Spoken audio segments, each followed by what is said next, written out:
What's up, Daniel? Give me a second here, guys. I'm just getting everything started before we dive back into our spooky Sunday. And it's back. It's finally back. What's up, D-Roller? D-Roller in the house tonight. Okay. Let's get this phone so I can play some appropriate music for this event.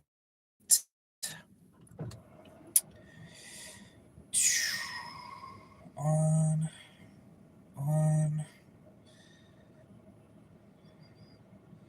Okay. There we go.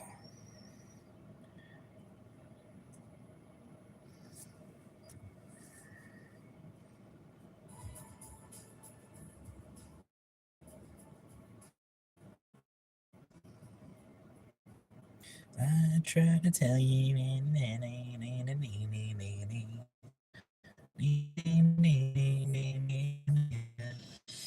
Understand.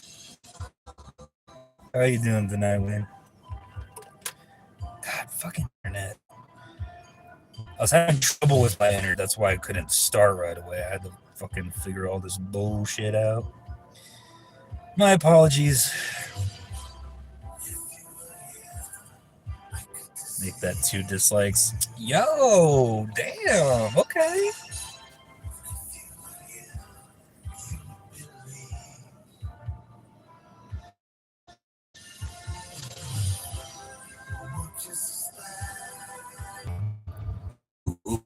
Ooh. I'm excited that Sony is back.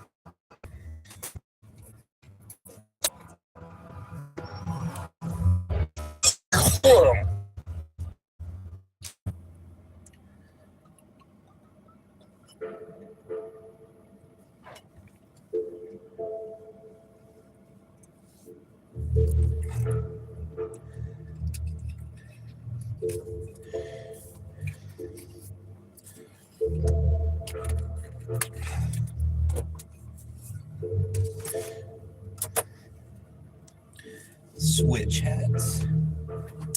So what do you guys know about the Men in Black? You guys know anything about the Men in Black before we get started? I'm not talking about the Will Smith movies either, which are kind of loosely based on that real accounts of the Men in Black. I know I usually do a poll for Spooky Sundays, but I don't know. I decided to pick this topic myself. Next week, I'll probably open the poll back up because I know you guys like to vote on the subjects. There are men that are in black. Correct. All right.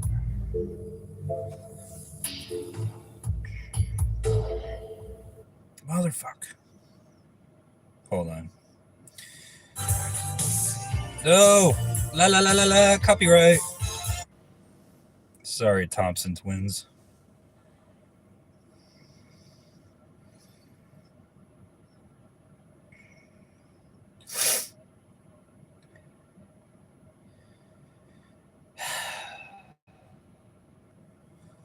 All right, let's get started about the Men in Black. I'll read you guys' comments in a bit. I just gotta get this started.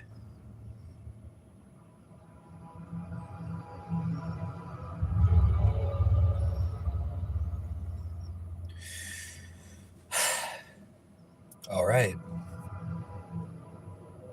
Come on, internet.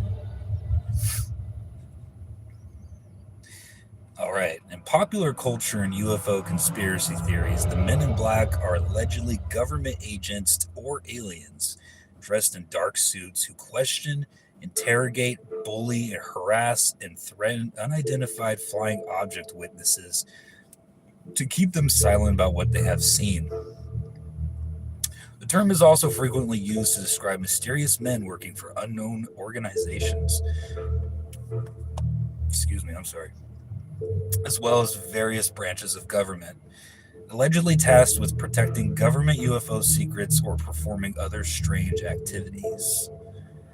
They are typically described as tall men with expressionless faces, slightly pale skin, and usually wearing black suits with black sunglasses. The Men in Black encounters are very common tales told in American UFO conspiracy theories. And I want to add to that I actually was reading a post. Um, so back to 9/11. I know. It's like, wait, Solo, why are you talking about 9/11 Men in Black? The story has a point.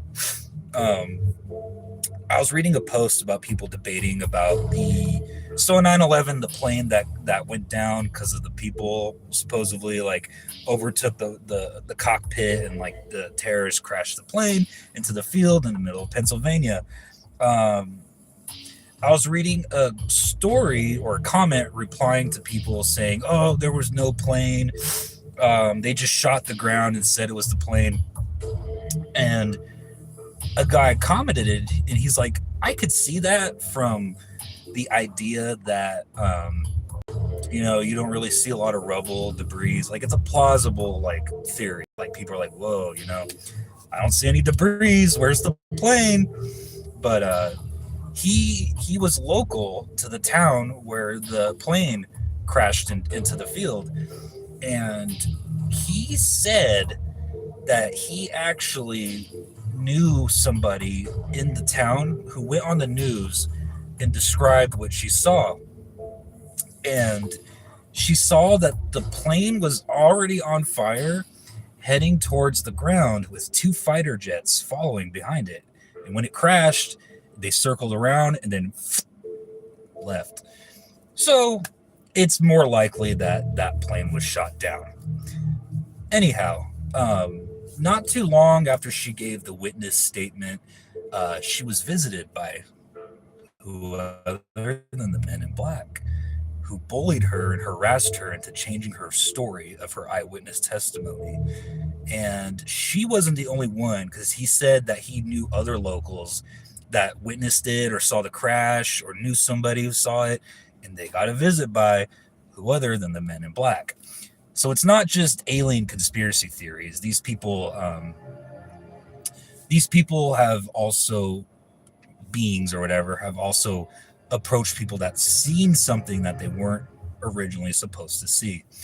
Now, getting back to the Men in Black story, I just found that interesting because, like, I already had this subject picked out earlier this week in my head, and then I just so happened to like see the stories of the plane going down in Pennsylvania, and who other than the Men in Black visiting potential witnesses that saw the plane get shot down by fighter jets. So I just thought that was interesting.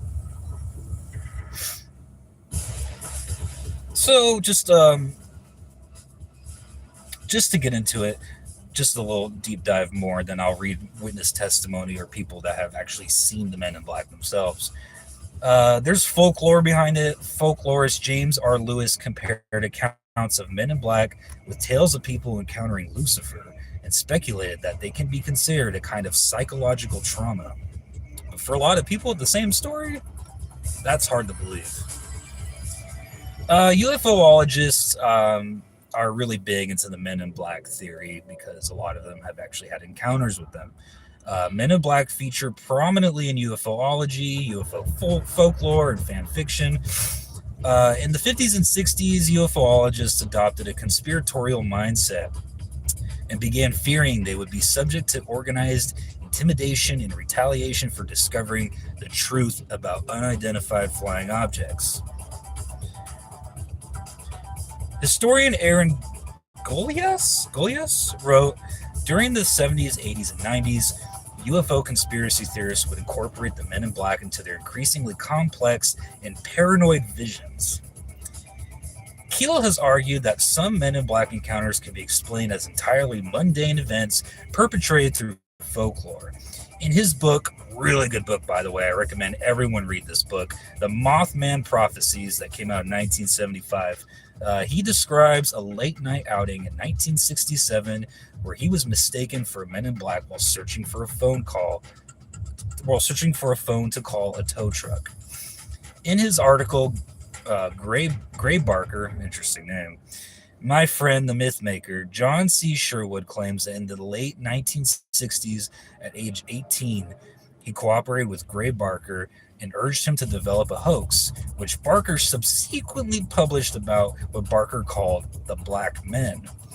Three mysterious UFO inhabitants who silenced Sherwood's pseudonym's identity, Dr. Richard R. Pratt. There's been multiple music and television and films that have featured the Men in Black, most notably the Will Smith, Tommy Lee Jones movies. The Men in Black do appear in the X-Files, and apparently in the animated Doctor Who serial Dreamland, the Men in Black are androids controlled by a shadowy, unseen group known as the Alliance of Shades. The story has them hide the truth about gray aliens at Area 51. They appear again in the Sarah Jane Adventure sequel, The Vault of Secrets, where they keep a hyper-dimensional vault hidden. Ooh. Speaking of government agencies that work against us, Rip Lindsey Graham. I always think of Angry Grandpa. Oh, flimsy Lindsay. Yeah, rotten piss, piece of shit. Anyways, what's that game called? Hold on, let me look at it real quick. I was just playing it like a month or two ago. Oh, Dos Ex. Really good game. I was playing it on my my PlayStation, and it's a really good conspiracy game, and it kind of dabbles into the whole Men in Black thing as well. So let's get into people's stories about encounters with the Men in Black. Just read. I will in a little bit. I'm doing my special story. Men in Black encounters.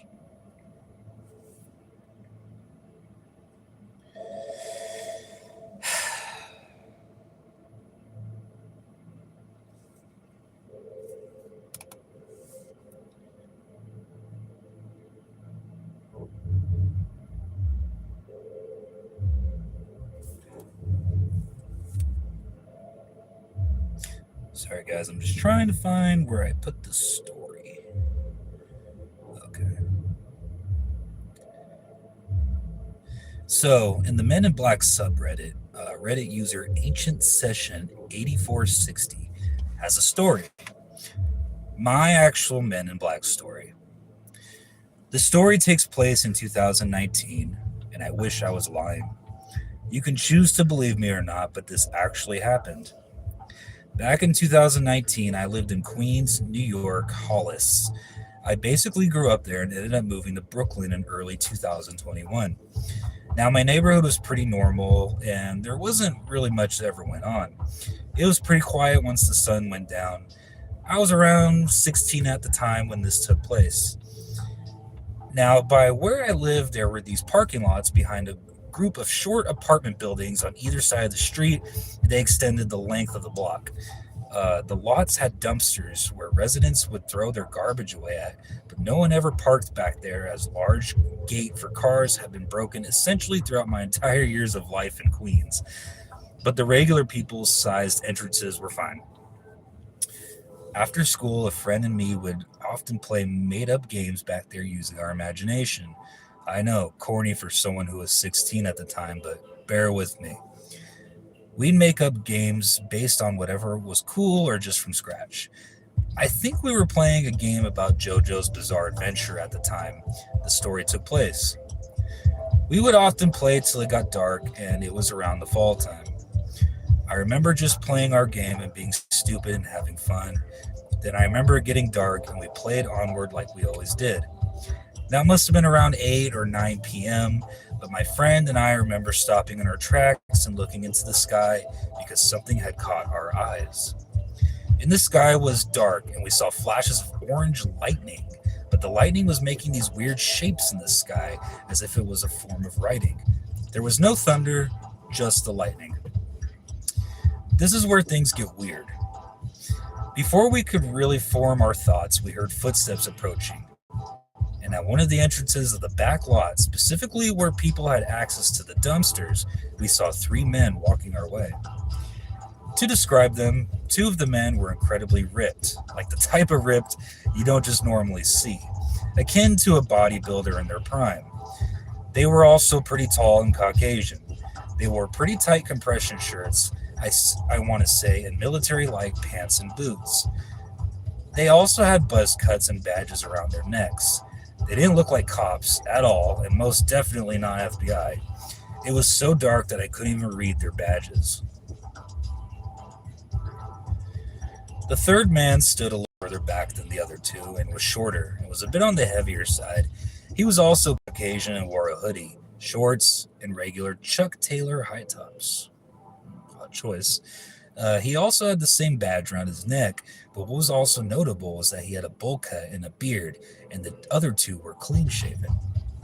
He also didn't speak a single word the whole time and carried around a small laptop that he was just typing on the entire time. Now that their descriptions are out of the way, I can tell you guys the actual interaction that took place. Upon the three men walking into the parking lot, they quickly approached my friend and I. The two buff men did the most talking. As they got closer, we noticed that all three of them were also looking at the sky. Once they were a couple feet away, they finally looked down at us and started to speak. They never stated their names or what branch they were under. They also carried regular looking pistols at their hips. They stated that they just wanted to ask us a few questions. We were a little hesitant considering that we two black kids out in the night in New York City and three people with what looked like law enforcement with firearms had just approached us. While looking at the sky, one of the men asked us if we'd seen anything weird going on back up there. My friend and I felt like something was up and neglected to also look up at the sky like the men were doing, instead just answering their questions. And we both stated that we had seen anything strange really. At this point there was a pause where they kind of just stared up and down and picked up their previous questions. Family life means you're always on the go. So choose the Sorry, I was getting into the story. Fuck you, advertisements. Uh, uh, at this point, there was a pause where they kind of just stared up and down and kind of picked up their previous question where they listed off some bad activities like anyone doing drugs. But one made sure to ask if we'd seen anything strange in the back lot, which both my friend and I heavily dismissed. The third man in the laptop was also looking at us at this point very intently. I guess they believed us and proceeded to tell us that it wasn't safe for us to be out here at night and that we should get home. We agreed to leave and started walking out the back. Once we reached in front of the apartment buildings, we, with curiosity, decided to go back just to be nosy. Things didn't quite feel right. Very stupidly. But upon going back, which was literally the span about 10, 15 seconds, all three of the men were gone. Like they vanished into thin air.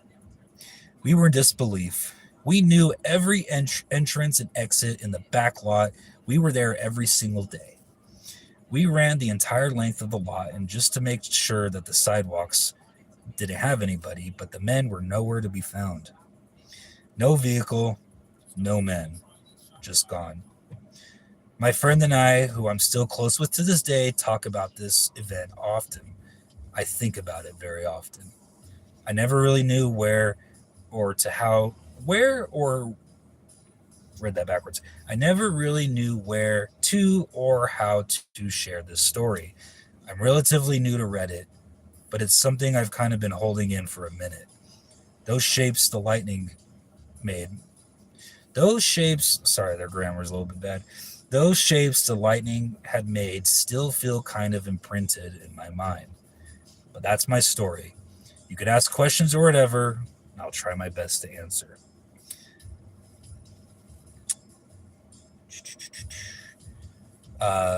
Reddit user Gossamer Lights commented, do you have a feeling or concept that the shapes in the sky have you? What do you think the meaning of them are? Ancient Session 8460 replies, sorry for replying to this so late. Again, I'm pretty new to Reddit. As for the shapes in the sky, I have no idea what they could have been. The closest I could think of was sort of like a language, but none that I had ever seen before. The color of the sky also had a purple haze. Not too sure if I included that one or not.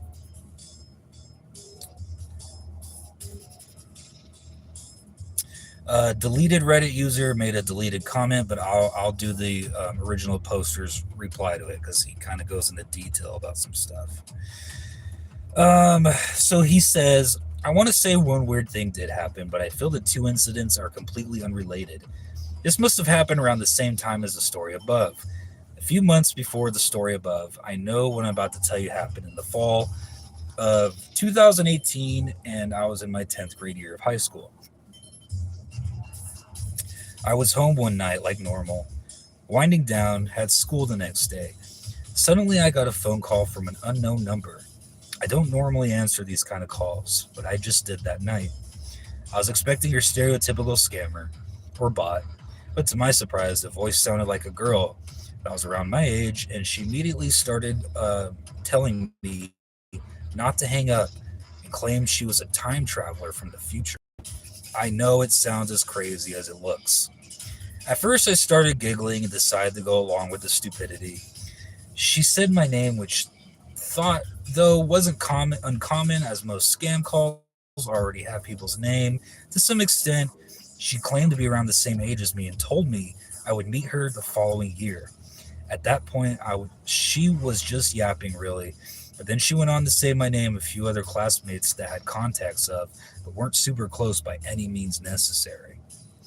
She said that herself, me, and the classmates mentioned would become really good friends the following year and that we would smoke a lot of weed in her basement. I don't smoke, or I didn't at the time. A little creeped out at this point, I couldn't bring myself to hang up. She then urged me to call the people mentioned and add us all onto the group call. One of the people didn't answer but was engaged through the text on Discord. Once everyone got filled in, we started to ask her questions that only we ourselves would know and that no one else knew. And without missing a beat, she started naming off things with accuracy.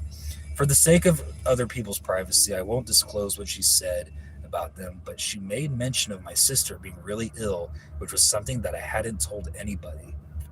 This took me back. We all confirmed the things that she had said, that she had been very much true amongst us. Even the classmate that wasn't actively in the call was able to confirm that what she said was actually true. As for her name, she said her name was Mozart, likely an alias. And she said that she was currently hiding out with a friend and that the government was after her for stealing the time travel technology. She said she got it when we raided Area 51 the following year, which had to be completely ridiculous. Sorry, again, I'm reading their grammar. But there were memes about the same event the following year, though no one actually did raid Area 51. The call with the time travelers suddenly got disconnected, and whatever attempts made to reconnect them had failed. The next day of school, I remember everyone mentioned on the call meeting up in a room during our lunch period, honestly freaked out and trying to comprehend what had actually happened the night prior. We weren't able to come to any conclusion that made sense, so we kind of just left it alone and joked about it from time to time.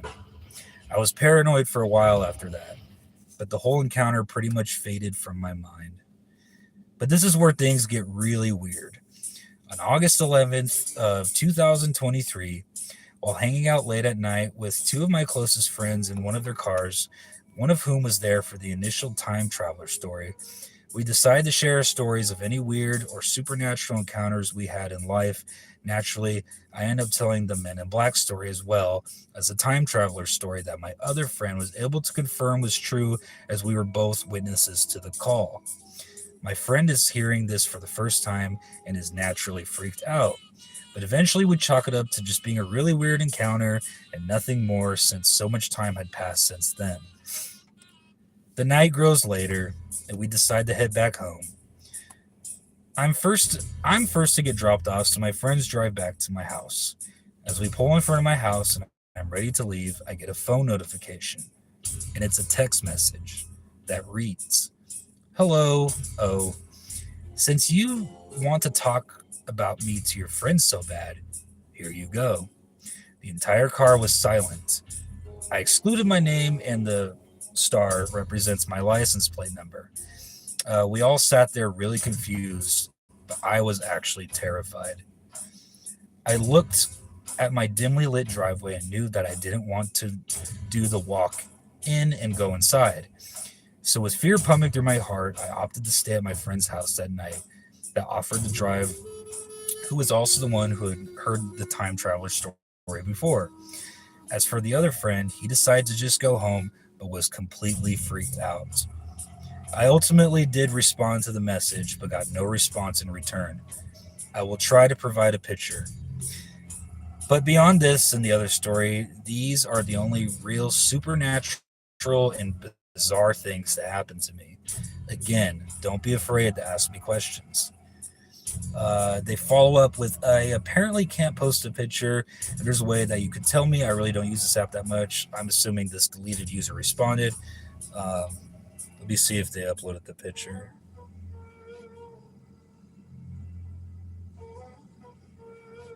Okay, here we go. I'm going to blur their phone number just for privacy sakes, but hopefully you guys can see it. I'm going to try to show you guys the best way I can.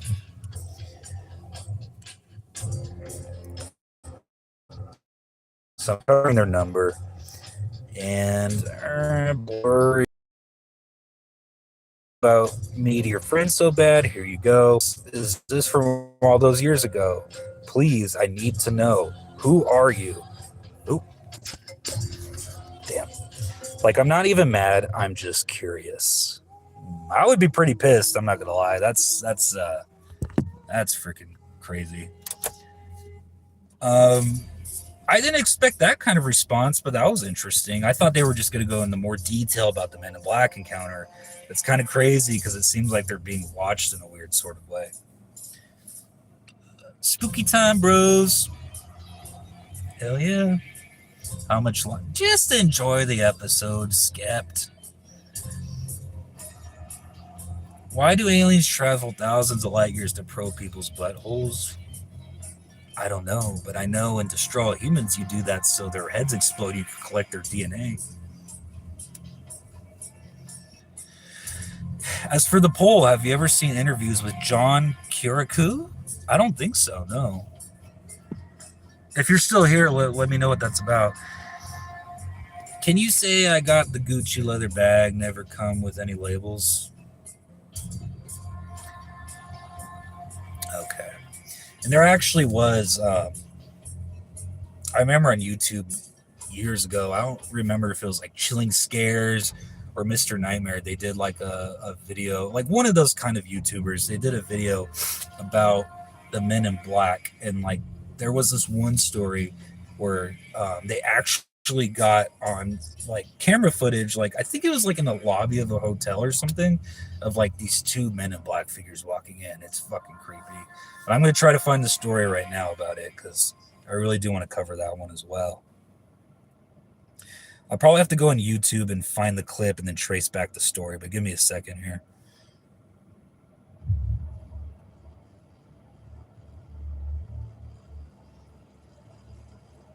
What's up, Harry?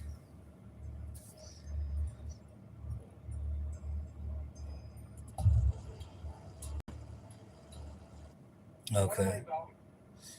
Oh,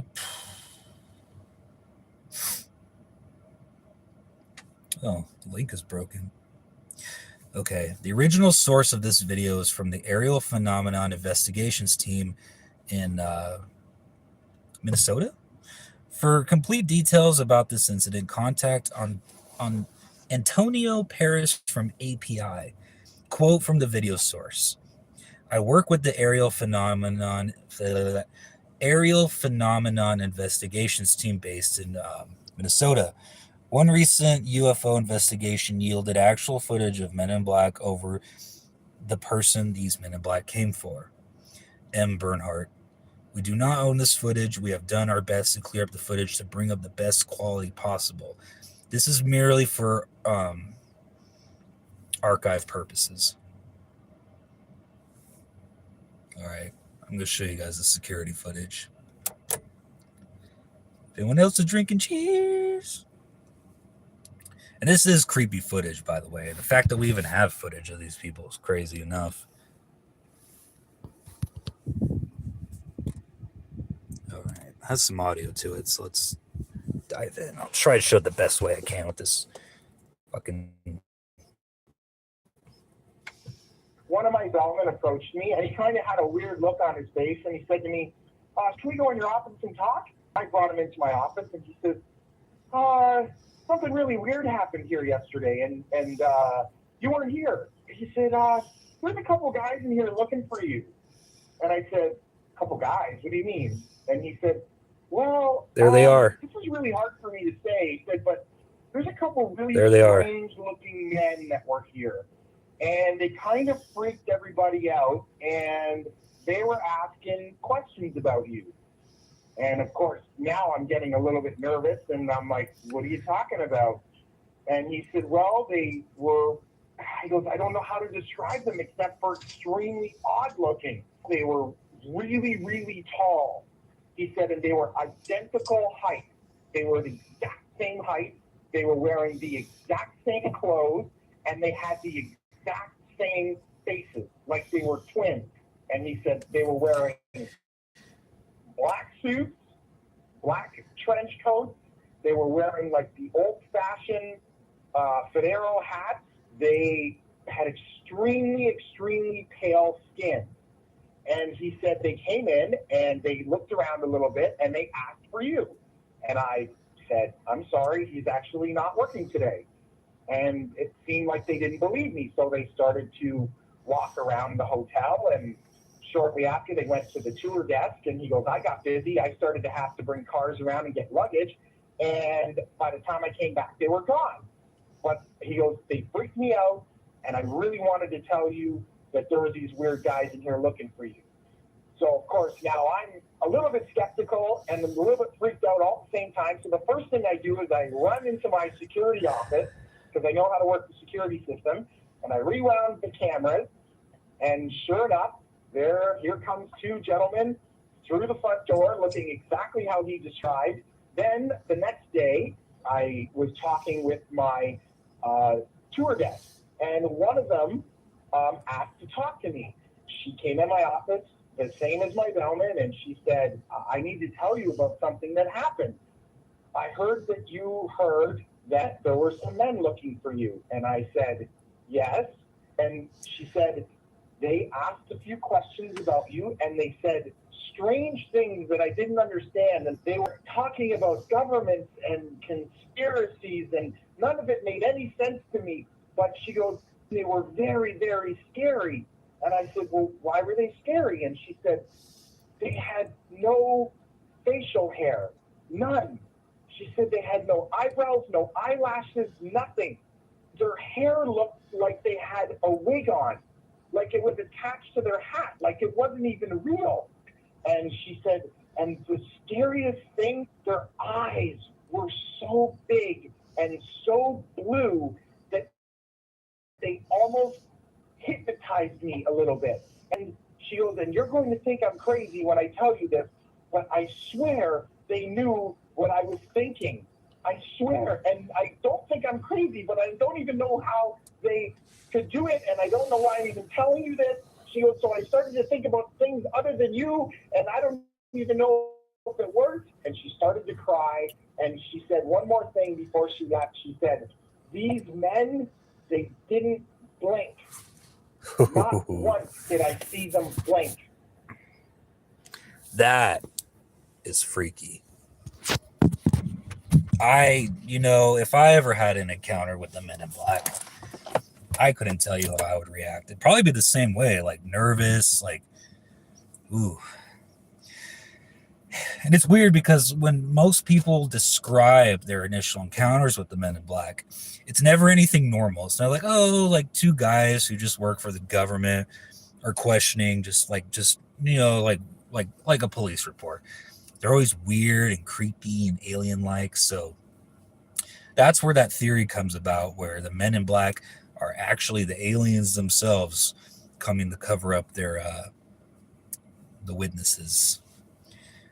There are more stories about their encounters, but I'll read a few more. But yeah, I remember seeing this in like a documentary I watched from some YouTuber ages ago.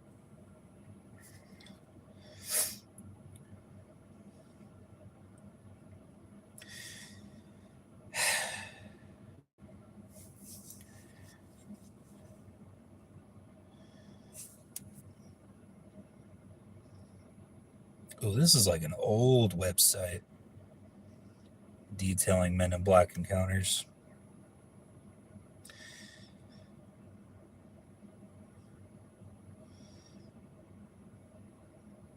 Okay. I'll read this in just a second. I see you have a black shirt on. You're one of them, aren't you? Yes. How did you know? Oh, wait, I got facial hair. Creepy shit.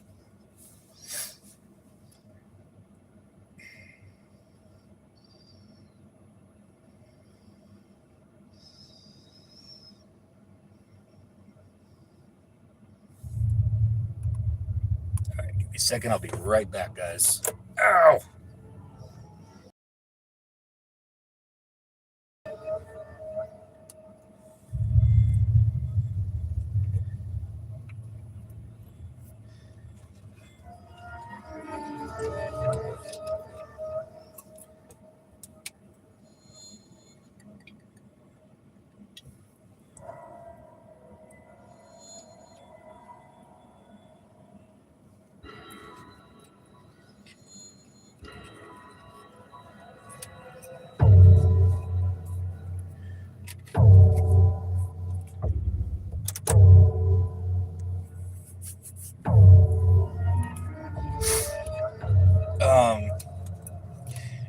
I think when I did the UFOs or aliens conspiracy files episode, I briefly kind of like went into the subject of Men in Black, but kind of like all stories of like conspiracies or different phenomena, it branches out. So like that's why another reason I wanted to make the Men in Black like its own specific episode.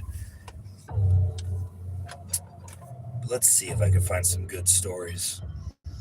Do you guys believe in the Men in Black? Do you think they're aliens or government officials? Let me know. Make sure you vote and like and subscribe if you're new to the channel.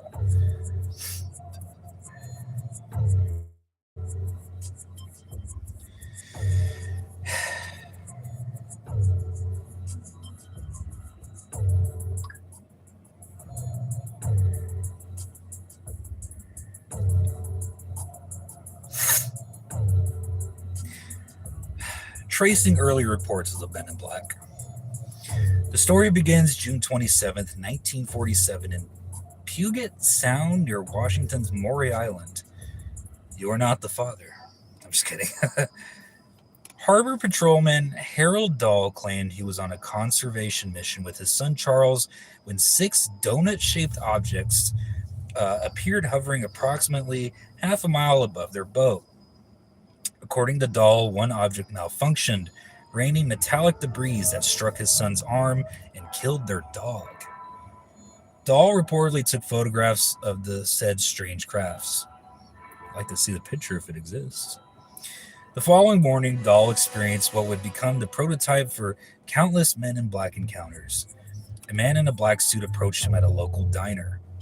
The stranger possessed uncanny knowledge about what Dahl had actually witnessed, recounting details with disturbing precision before warning him against speaking about the said incident. What I have said is proof to you that I know a great deal more about this experience of yours than you will want to believe, the man allegedly told Dahl. But here's where the story takes a twist. Both Dahl and his supervisor, Fred Chrisman, who claimed to have later seen one of the objects himself, eventually admitted the entire incident was a hoax shortly after an encounter with the Men in Black. Yet despite its questionable origins, this account would become the foundation stone of the Men in Black mythology. The nascent legend gained substantial momentum through the work of writer Gray Barker. In his 1956 book, They Knew Too Much About Flying Saucers. Great book. I recommend everyone read that one as well, if this kind of thing interests you. But let me continue. The title itself perfectly captured the implicit threat these figures represented. Knowledge of flying saucers was dangerous, potentially even fatal. Among Barker's subjects was Albert K. Bender, founder of the International Flying Saucer Bureau and publisher of the UFO magazine called Space Review. Bender's story represented a pivotal moment in Men in Black lore. In 1953, hold on, let me change the music so I don't get copyrighted.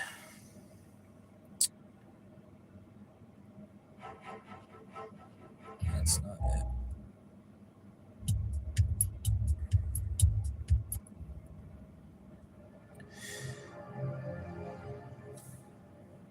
In 1953, he abruptly shut down both his organization and magazine after allegedly being visited by 3 men wearing dark suits.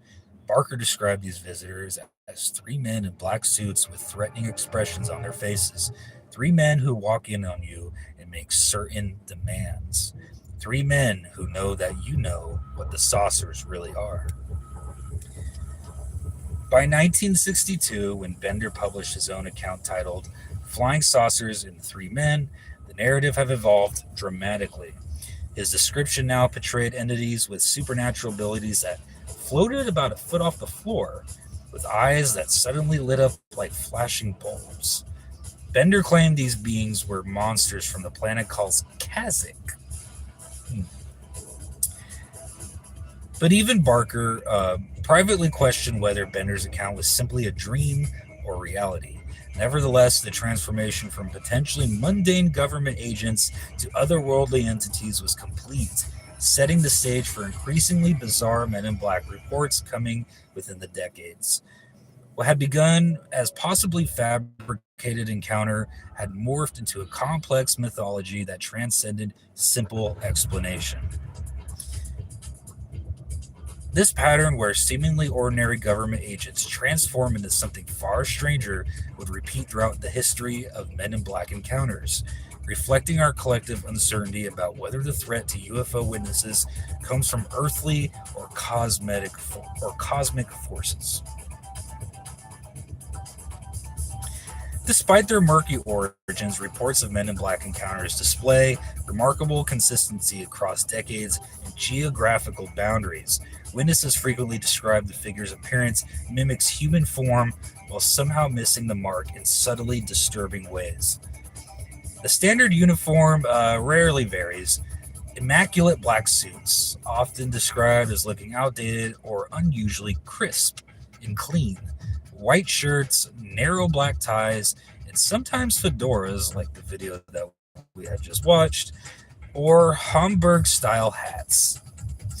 Yet it's their physical characteristics that raise questions about their true nature. Men in Blacks are typically described as unusually pale, with a waxy or artificial complexion. Many reports note the absence of eyebrows and eyelashes, like said video, giving their faces a mask-like and inhuman quality. Their eyes may appear too large or too dark, and their lips are sometimes described as unnaturally thin or ruby red colored. They looked like pale-faced vampires, noted one researcher. They look like ghouls. They look like something dug up out of the ground, reanimated corpses. Their movements and speech patterns further amplify their otherworldliness. Witnesses frequently report stiff, mechanical movements, which, going back to that hotel security video, they kind of do walk with like a stiff gait, if you guys, remember from the video.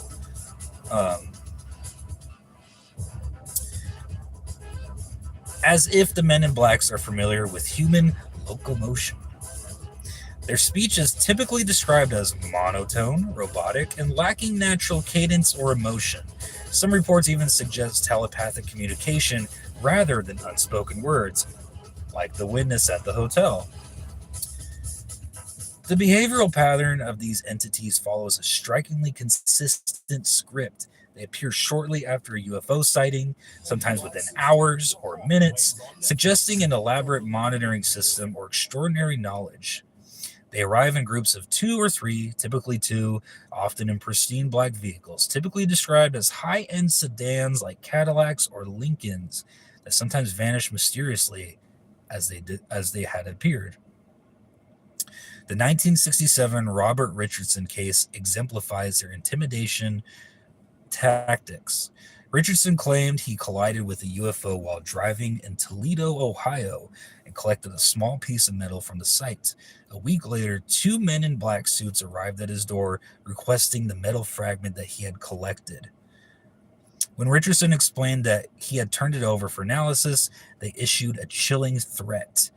If you want your wife to stay as pretty as she is, then you better get the metal back. Perhaps the most disturbing and well-documented case involves Dr. Herbert Hopkins, a respected physician who had been investigating UFO incidents in Maine in 1976. And it's probably, Maine is a very beautiful place, but it's a very old and paranormal and haunted place. So it kind of makes sense that Stephen King bases a lot of his stories there. Just also the fact that he comes from Maine. So I always had that in consideration. Anyhow, investigating the incident in May 1976, Hopkins received a phone call one evening from someone claiming to represent a UFO research organization. Here, I'll put the music back on. Sorry, guys. I work around the YouTube stuff.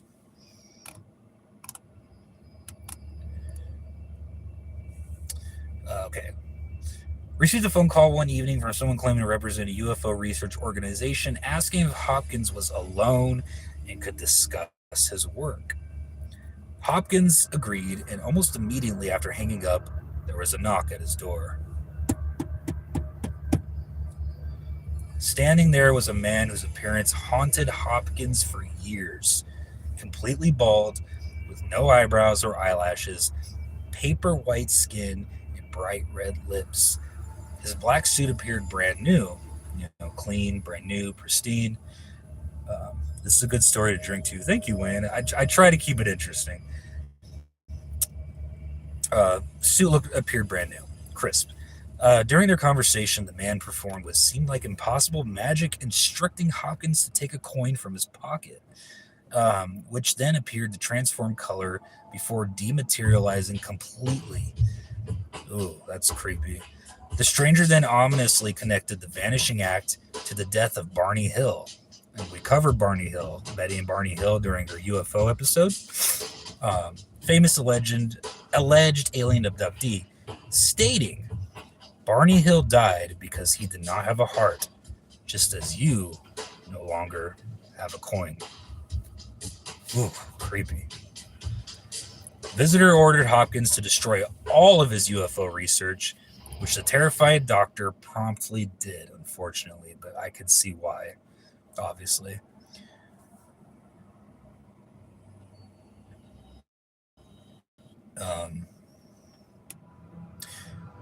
What makes this account particularly compelling is Hopkins' professional background and credibility. He had nothing to gain from this story and potentially his reputation to lose by sharing such a bizarre account.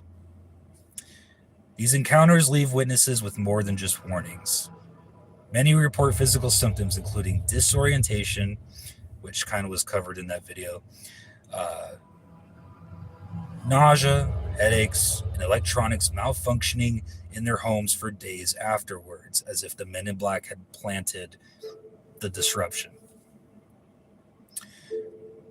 The psychological impact often proves even more devastating, with witnesses experiencing long-term anxiety, paranoia, and a profound sense of having encountered something fundamentally alien to human experience. Hey, what's up, Pug? I'm sorry. I meant to message you. It's been a crazy day. Welcome. I think this is your first episode of Spooky Sunday, huh? Now let's dive into the government agent hypothesis.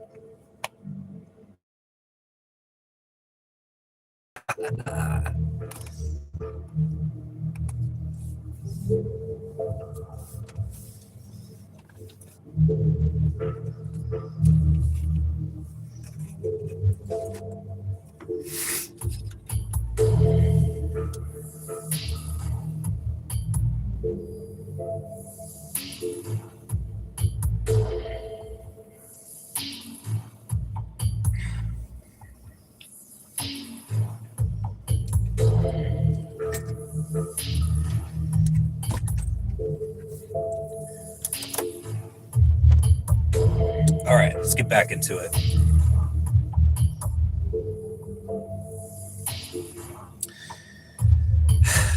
The government agent hypothesis.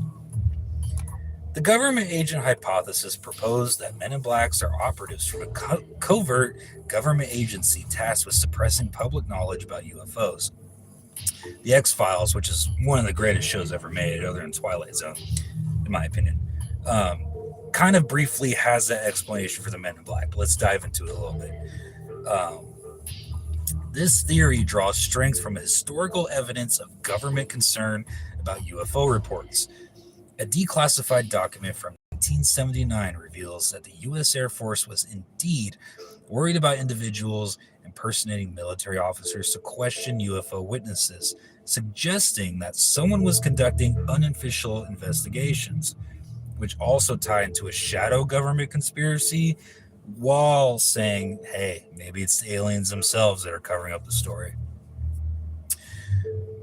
More compelling is the 1953 Robertson Panel, a CIA-sponsored scientific committee that aimed the UFO phenomenon. Which is, I've always done my research and read my books about the Men in Black, but it's crazy how much like this rabbit hole really goes, honestly. Like, whew.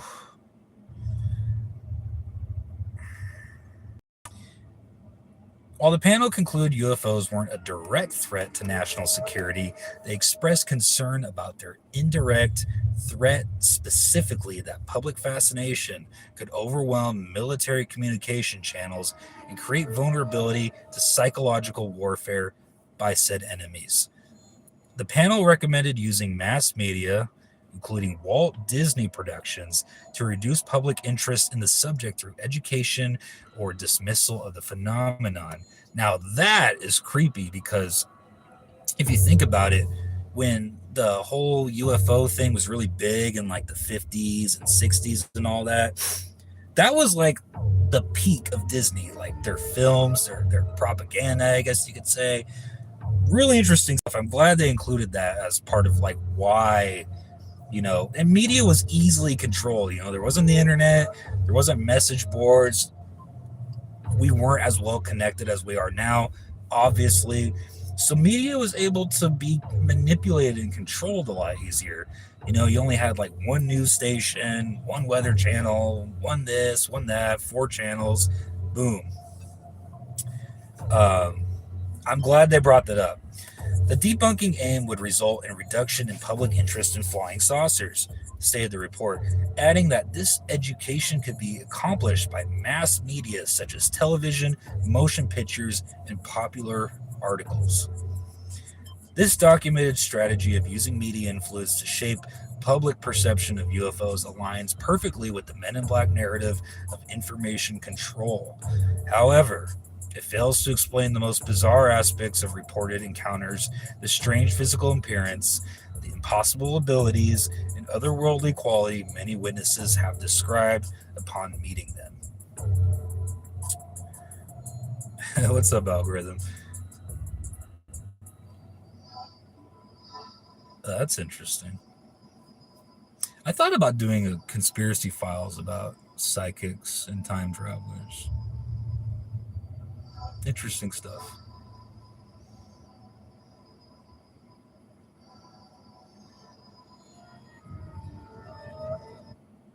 Where did everybody go? Wait, hold on. I gotta do something real quick.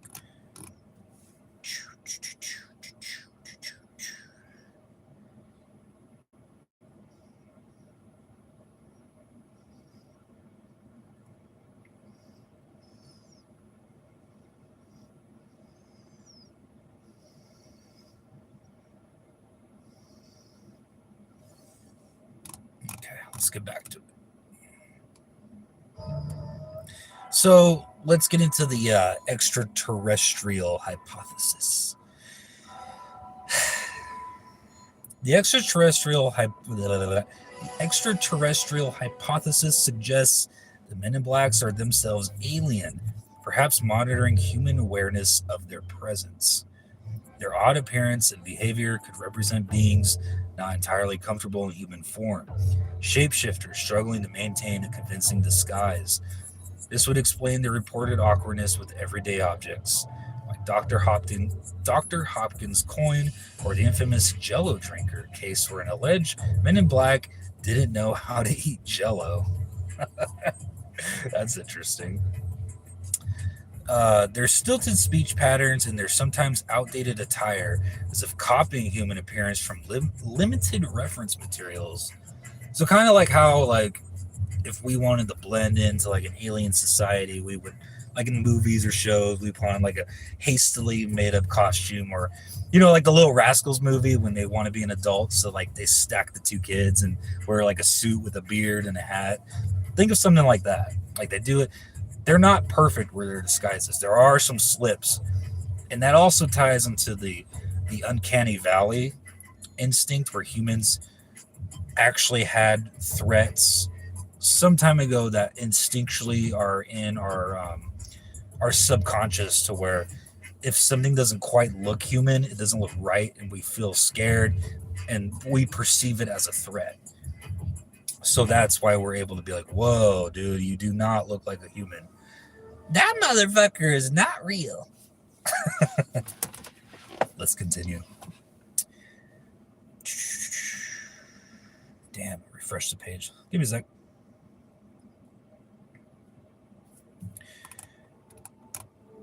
Albert Bender's claim that the Men in Blacks were creatures from planet Kashyyyk, which I found interesting, represents an early version of this theory.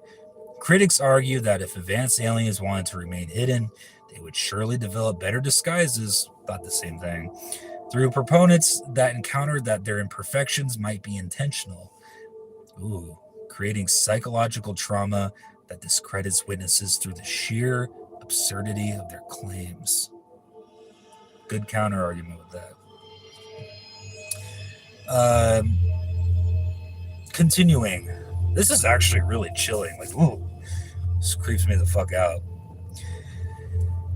The paranormal ultra-terrestrial hypothesis. The paranormal ultra-terrestrial hypothesis, championed by researcher John Keel, I know who that is, places Men in Blacks in broader context of supernatural phenomena. Keel, who investigated the famous Mothman sightings in Point Pleasant, West Virginia, where Men in Black reports were actually more common than Mothman sightings. I didn't know that. Suggested these entities weren't simply extraterrestrials, but ultra-terrestrials, beings from dimensions beyond our comprehension, who have interacted with humans throughout history. Quoted, "We are like ants, trying to view reality with very limited perceptive equipment," Keel wrote.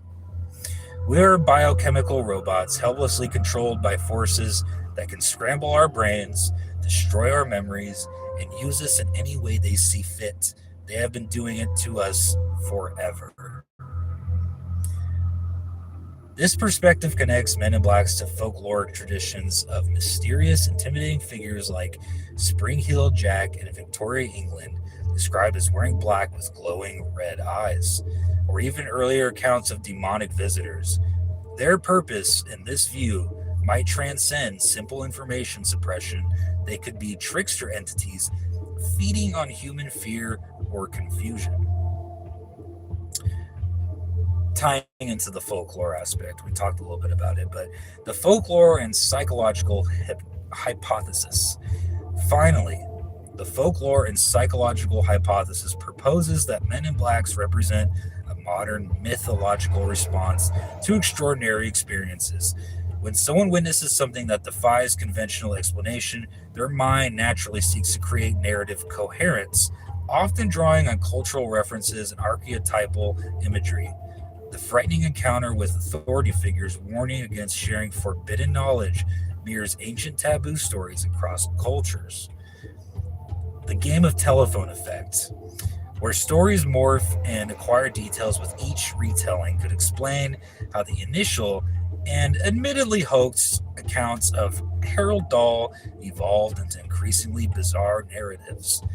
But if that's the case, it's so weird that everyone, and almost everyone, like even to the people that recently had that hotel surveillance footage of the Men in Black, they all share the same story. They all have the same story. Weird looking, not human looking, no facial hair, tall, pale, dressed the same, monotone voice, hypnotic gaze. They all have the same retelling. So to me, that doesn't sound like mass psychosis. That sounds like shared experiences.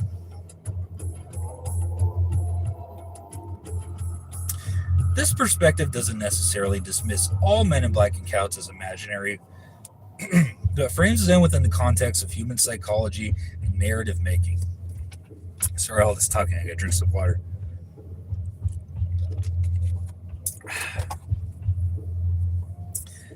The consistent appearance across cases might simply reflect the power of suggestion and shared cultural imagery rather than objectively real entities. Each theory contains elements that address certain aspects of the Men in Black phenomenon while failing to fully explain others, perhaps suggesting that multiple interpretations might simultaneously hold truth.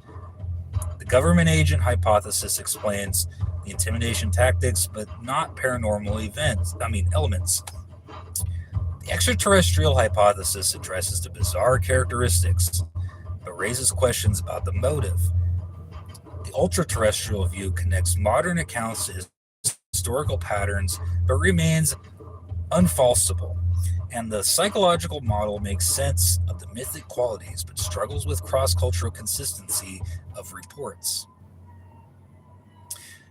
Men in Black tactics, are they evolving with the times? As technology and society have evolved, so too apparently have the methods of Men in Black.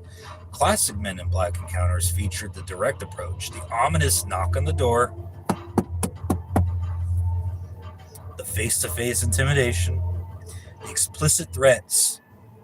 Today's reports suggest more sophisticated surveillance and interference techniques rather than confrontation.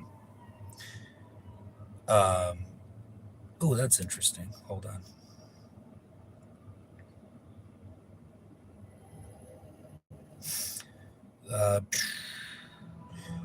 Electronic harassment has become a common thread in modern accounts. John Keel reported that his phone lines were tapped, and many researchers claim to have experienced strange interference during calls when discussing sensitive UFO information. One witness reported, "I'm on the line and the operator breaks in with an emergency call, only to find himself speaking with someone claiming knowledge about their UFO research." Kind of like what I said, that like the weird stuff that would happen to the witnesses after their encounters with the Men in Black, like lingering paranormal, like bizarre shit, like maybe they bugged their house or like their technology or something. Let's get into that a little bit. The 2008 incident at a hotel near Niagara Falls demonstrates this evolution. After the hotel manager and security guard reported seeing a triangular UFO surveillance footage supposedly captured, this is what I showed you, two tall men in black suits and hats entering the building looking for them. A woman who spoke with these figures claimed they had identical faces. Mind you, this is all from the video. With extremely pale skin, no eyebrows, no eyelashes, and abnormally large eyes.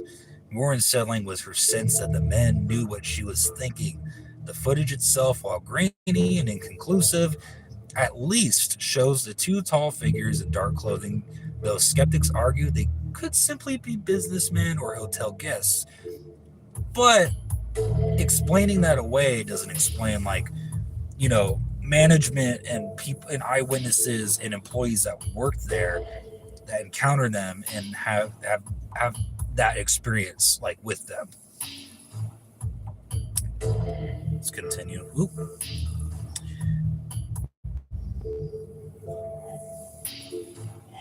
Yeah, sorry guys.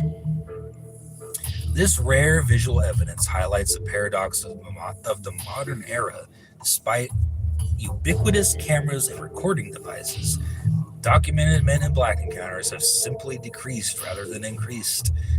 This contradiction prompts several possibilities. Perhaps Men in Black activity has genuinely declined. Maybe their methods have become more sophisticated and undetectable, or possibly the phenomenon was primarily active during the early Cold War era when UFO sightings peaked in public consciousness. The famous Dan Aykroyd incident from 2002 illustrates this ambiguity. While working on a UFO documentary series for the Sci Fi Channel, Aykroyd claimed that he stepped outside during a break and noticed a black Ford sedan across the street. A tall man in a black suit stared menacingly at him. But when Aykroyd looked away momentarily, both the man and the car had vanished. 2 hours later, Aykroyd learned his show had been canceled.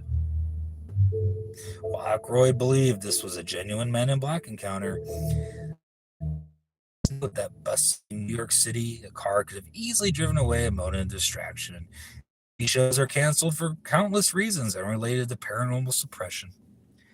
Still doesn't take away from the timing of the fact that he got these encounters when discussing something like that, and that Dan Aykroyd's account of this Men in Black figure matches a lot of eyewitness testimony.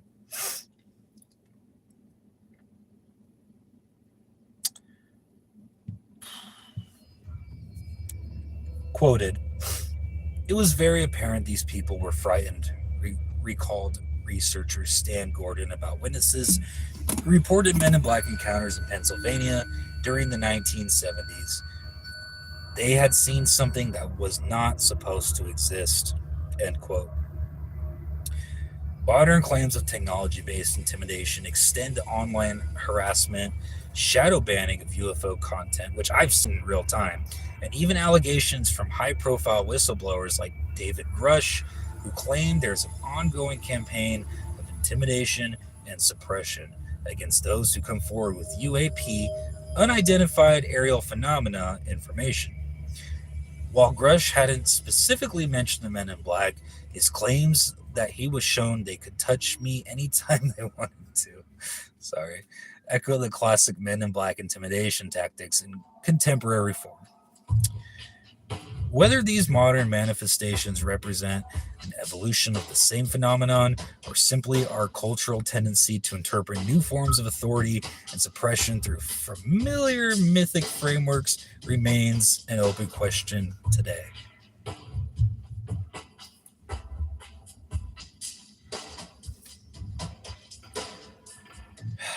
Psychological footprint, the trauma of being visited. Regardless of their objective reality, Men in Black encounters have profound psychological impacts on those who experience them. The immediate effects typically include intense fear, physical symptoms like we covered, like dizziness, nausea, and sometimes a sense of having been violated mentally or spiritually.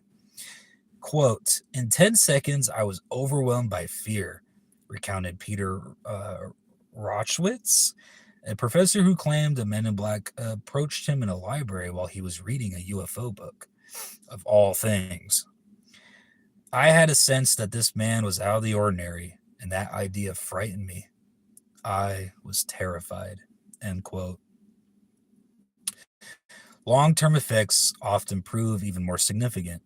Many witnesses report persistent anxiety, paranoia about being watched, and sometimes dramatic life changes, like Dan Aykroyd's show being canceled not too long after his Men in Black encounter. Rochwitz? I'm just going to say Rochwitz. Rochwitz noted that after Men in Black encounters, some become more successful in their jobs and marriages and report a joie de vivre, like a celebration. Others lose their jobs and marriages. Dan Aykroyd. Some become addicted to drugs, and many feel that they have actually been victimized by their encounter of the Men in Black. This stark divergence in outcomes highlights how personal belief systems... hold on.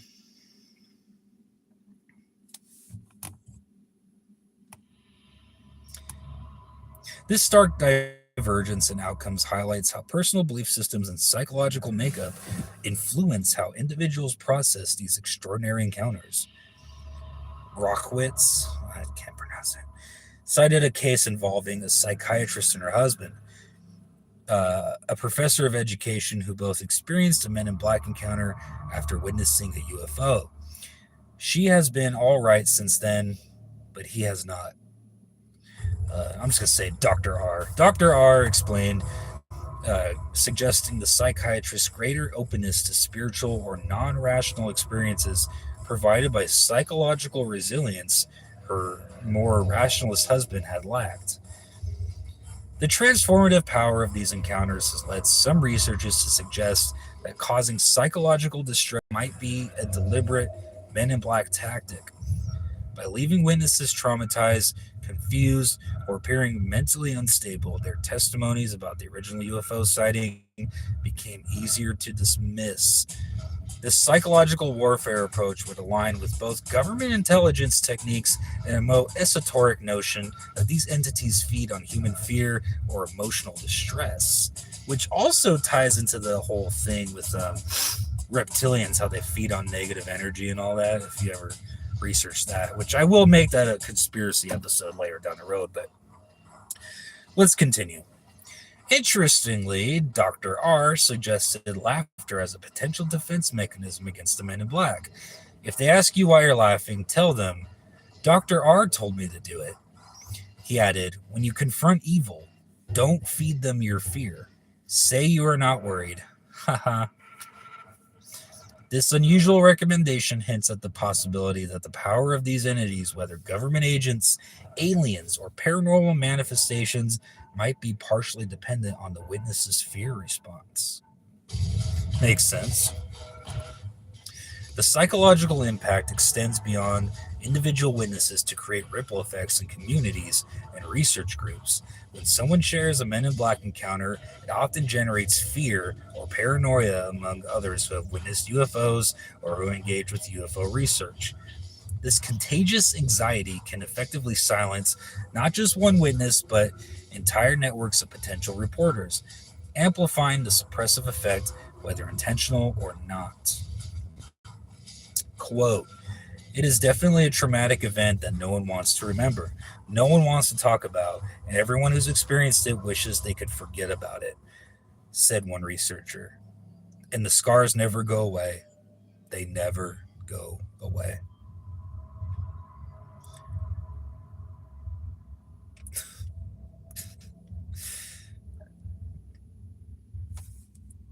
Historical echoes and modern parallels.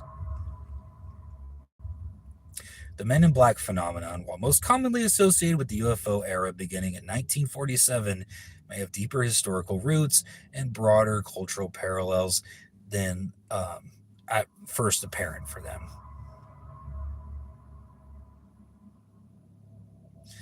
So I changed music for the commercial.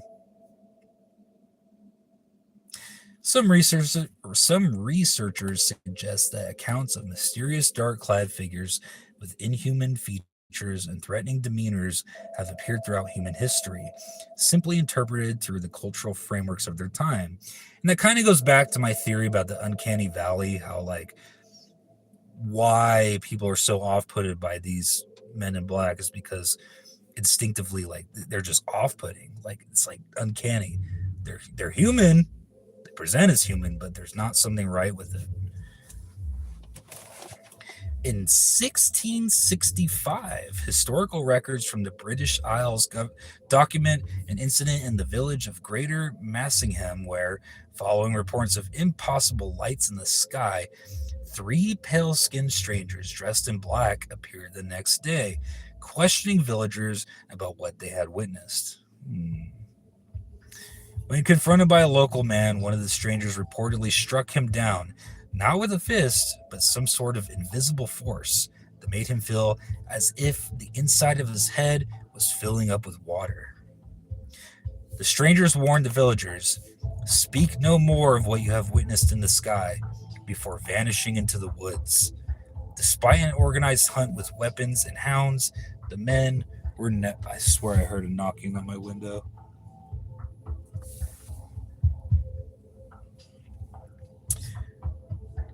The men were never found.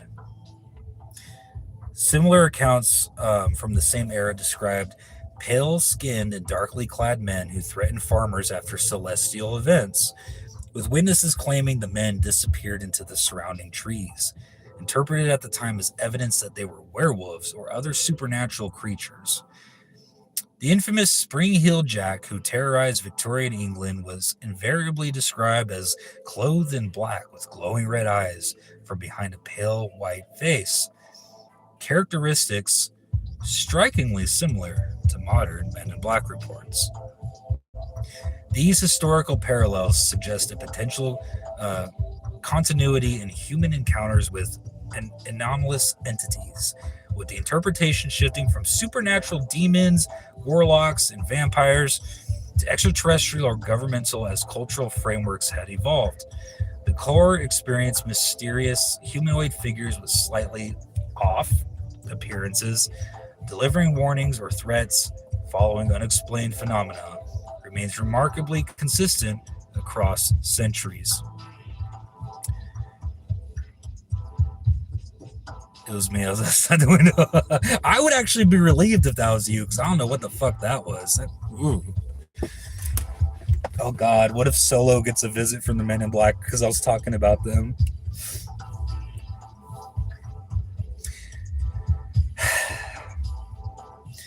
More concretely, contemporary whistleblowers in the UAP field continue to report intimidation tactics that echo classical Men in Black methods.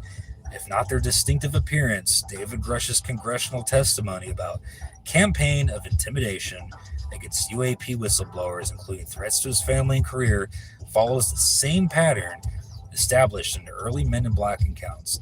Powerful entities working to suppress information about unidentified aerial phenomena throughout personal intimidation rather than formal legal channels. The 2004 USS Nimitz incident provides another modern example. After Navy pilots encountered the now famous Tic Tac UAP, Tic Tac shaped, Bill Cooper talks about how he witnessed a UFO come out from the ocean when he was in the Navy back in I think it was like the 60s. He's been a really big conspiracy guy. And he actually predicted 9/11 before it even happened. Died not too long after in a police shootout at his home. But he just to go off topic for a second, but it's on topic. He's the one that wrote the book Behold a Pale Horse, which is a really excellent read. I recommend everyone reads that book as well. Let's continue. UAP radar operator Gary Voorhees reported that men in plain clothes or flight suits with no insignias came aboard the USS Princeton and confiscated the radar data recording devices. Whether these were legitimate military personnel or something stranger remains unclear, but the pattern of unknown figures appearing to remove evidence following a UFO event precisely matches the classic Men in Black narrative. Creepy shit, right? I'm sorry, this is like, this is some scary shit.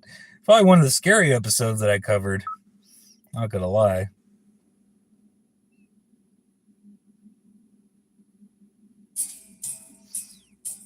Don't want that song.